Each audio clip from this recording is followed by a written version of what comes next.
Hi, this is Ryan from the LTER. It's October 30th. We're out here harvesting our corn plots. The process we have going, I'm set up with a weigh wagon and an auger and also a grain truck.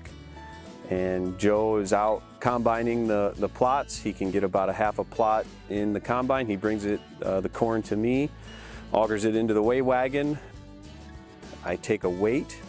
I take a small grab sample, and that sample is used to measure the moisture of the corn, the temperature, and the pounds per bushel.